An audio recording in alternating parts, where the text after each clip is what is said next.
Okay, good evening. In today's video, we are going to see about a case study. A case study topic we are going to see about the transport layer. Whereas in transport layer, we have already known, we have already seen in a previous class, it comes under the 7 layers, that is of your OSI models. So in that OSI models, we'll be mainly seeing about your TCP and IP. So already you know what is a TCP and IP. We are using mainly for your communication from one end to another end.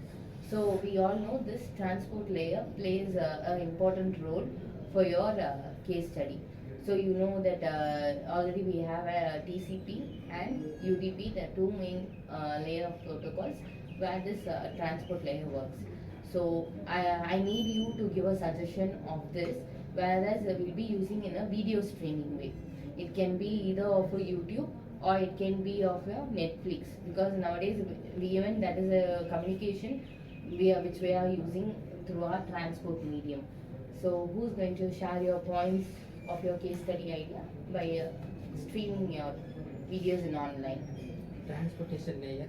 Transportation layer in OSI and TCP IP model is responsible for reliability, data control flow, and end-to-end communication. First of all, TCP and UDP are the main protocol used in transportation layer. For real-time example, YouTube and Netflix video streaming is best for showing the transportation layer working system. And the problem scenario will be if without transportation layer is not working properly, the streaming of video will be delayed and the playback must be smooth. Without proper transportation layer, it won't be happen properly. Okay, so Madhav Khanna has shared his points such as while streaming the YouTube videos or the Netflix videos, the buffering should not be happening. If the buffering is happening, so there will be a delay in the process of the transportation. So he's telling us, he's giving an intro like how the video should be streamlined. Okay. So now I will continue with what Maurice Khanna told. I will continue with what transport layer plays in video data streaming. So first thing is it controls messages. So you all know what TCP stands for, right? Transmission Control Protocol. So the name says control. So first thing, it controls messages, right? For example, subscriber validation, login authentication, and payment confirmation, right? We all do that, right? For subscribing to Netflix, YouTube. So all these things are controlled by TCP, first thing. And then, as we told before, TCP ensures reliability, which means no data packets are lost. Even if the data packets are lost, it ensures retransmission of the data packets, and also it confirms the data packets are in correct order, right? Order is very important. And then for video data streaming, we will come to UDP. UDP stands for User Datagram Protocol. So all the video data streaming is done through the UDP protocols, and UDP ensures faster sharing from the sender to receiver. The major example that we can see is, while we are watching YouTube videos, if our network speed is slow, immediately the video quality is getting reduced, right? It doesn't stop, right? It doesn't buffer major times. So this process is carried out by UDP. So here, instead of waiting for the receiver to, instead of making the receiver to wait, it changes the immediate quality. So UDP adapts algorithm. UDP uses adaptive algorithms to ensure that the receiver is not damaged or not disappointed. So it reduces the quality of the video rather than just stopping it by using adaptive algorithms.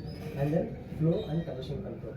So TCP ensures flow control with the help of UDP by ensuring error correction overhead.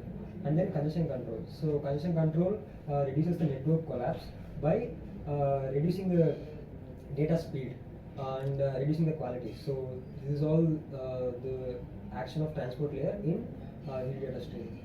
Okay, so Sajay has shared his few points about how the streaming can be done by using the TCP and UDP, and he has also implemented the idea of congestion control, how without the buffering we can take the video streaming in online or with the video streaming in Netflix can be very smooth, which is going on with the auto detect network like transport, so where the packets can be correctly transferred from one another to another system with the communication. Okay, so next, can I you would share share the case analysis.